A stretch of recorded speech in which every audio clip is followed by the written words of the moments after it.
ચેતર વસાવાને લઈને હવે ફરી એકવાર આદિવાસી વિસ્તારમાં રાજકારણ ગરમાયું છે. ચેતર વસાવાને 7 વર્ષની જેલની સજા કરવામાં આવી છે. આ તમામ બાબતોને લઈને મનસુખ વસાવા દ્વારા એક નિવેદન આપવામાં આવ્યું ને હવે આમ આદમી પાર્ટીના નેતા દ્વારા એનો જવાબ પણ આપવામાં આવ્યો છે. શું છે સમગ્ર મામલો એની વિગતે ચર્ચા કરીશું. નમસ્કાર, હું છું ઉજ્જવલ અને આપ જોઈ રહ્યા છો નિર્ભય ન્યૂઝ. ચેતર વસાવાને જે સજા થઈ ત્યારબાદ ચેતર વસાવાના જે હવે જૂના કેસો છે એ જૂના કેસોને લઈને પણ કાર્યવાહી કરવામાં આવી રહી છે. આ તમામ ચર્ચાઓની વચ્ચે હવે મનસુખ વસાવાનું એક નિવેદન સામે આવ્યું છે કે જ્યાં તેમના દ્વારા આમ આદમી પાર્ટી ઉપર આક્ષેપ કરવામાં આવ્યા છે અને કહેવામાં આવ્યું છે કે ચેતર વસાવાને લઈને જે પણ વાતો થઈ રહી છે, ચેતર વસાવાને સજા થઈ છે, આ તમામ બાબતોની પાછળ આમ આદમી પાર્ટી છે. અને આ જ વાતનો જવાબ હવે આમ આદમી પાર્ટીના નેતા નિરંજન વસાવા દ્વારા આપવામાં આવ્યો છે. સૌપ્રથમ આ સમગ્ર બાબતે નિરંજન વસાવા દ્વારા શું કહેવામાં આવ્યું એ સાંભળી લઈએ. ચૈતરભાઈ વસાવાનો ઘણા સમયથી આખો મામલો કોર્ટમાં પેન્ડિંગ હતો અને એ જામીન પર છૂટ્યા હતા અને કોર્ટમાં ચાલુ કેસ હતો. તો એ વખતે કોઈ કાળજી ના રાખી કે ભાઈ ચૈતરભાઈને બચાવવા માટે કોર્ટમાં સારા વકીલ આપણે રોકીએ, એમનો જે વકીલ છે એને મદદમાં કોઈ બીજો વકીલ રોકવાનો હતો, એ કોઈ ચિંતા જ નહીં કરી. જજમેન્ટ આવ્યા પછી આ બધા નેતાઓ તૂટી પડ્યા છે ચૈતરભાઈના સમર્થનમાં. પછી આ બધા નેતાઓ રાજકીય પ્રસિદ્ધિ મેળવવા માટે ચૈતરભાઈના નામે આમ આદમી પાર્ટીનો વ્યાપ વધારાના બધા નાટક કર્યા, સ્ટન્ટ કરી રહ્યા છે. મનસુખભાઈ વસાવા જેઓ મીડિયામાં આવી અને જે મોટી મોટી વાતો કરે છે, ઈસુદાન ગઢવી, ગોપાલ ઇટાલિયા, અરવિંદ કેજરીવાલજી પર, આમ આદમી પર જે આક્ષેપો કરી રહ્યા છે, આજે આ મનસુખભાઈને અમારે કહેવું છે કે ચૈતરભાઈ વસાવા છેલ્લા 3.5 વર્ષથી જીત્યા છે. એ તમામ મુદ્દા હોય, એ જીઆઈડીસીનો પ્રશ્ન હોય, સ્ટેચ્યુ ઓફ યુનિટીનો પ્રશ્ન હોય, કોરિડોરનો પ્રશ્ન હોય કે સનદની જમીનનો અથવા તો કોઈ પણ પ્રશ્ન હોય, એ મજબૂતાઈથી લડે છે, પ્રજાનો અવાજ બને છે અને એનું નિરાકરણ લાવે છે. મનસુખભાઈ, તમે છેલ્લા 7 ટર્મથી સાંસદ છો, પણ તેમ છતાં પણ આજે તમે કોઈને રોજગારી નથી આપી શક્યા.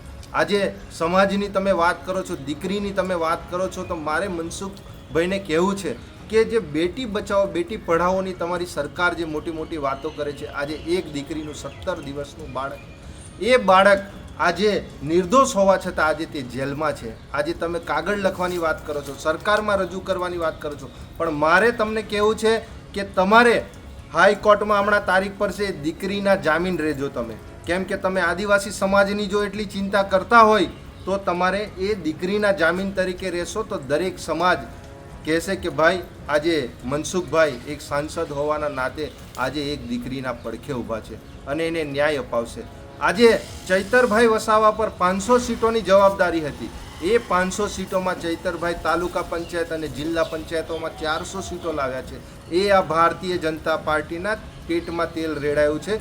એ નથી ગમતું, એના લીધે આજે ચૈતરભાઈને ફાસ્ટ ટ્રેક કોર્ટ પણ એટલો ઝડપી કેસ નથી ચલાવતી. જ્યારથી જિલ્લા પંચાયતનું ચુકાદો જીત્યા છે ત્યારથી લઈને અઠવાડિયામાં 2-3 તારીખો ચૈતરભાઈની પાડવામાં આવી અને છેલ્લા 2 થી 3 મહિનામાં જ એટલા પર ડે કેસો ચલવી અને 3-4 કલાક કેસો ચલવી આજે આ 2 થી 3 વર્ષમાં તમે જજમેન્ટ આપ્યું છે. ચૈતરભાઈએ કોઈ ફાયરિંગ કર્યું હતું, ફાયરિંગના એફએસએલના કોઈ પણ જાતના પુરાવા નથી અને ત્યાં ગાડી જે 7 જે આરોપીઓ તમે દોષિત કર્યા છે, આજે આ દીકરીનો શું વાંક છે? આ દીકરીએ ફાયરિંગ કર્યું હતું, કોઈની જોડે ખંડણી માંગી હતી, એનો શું વાંક છે?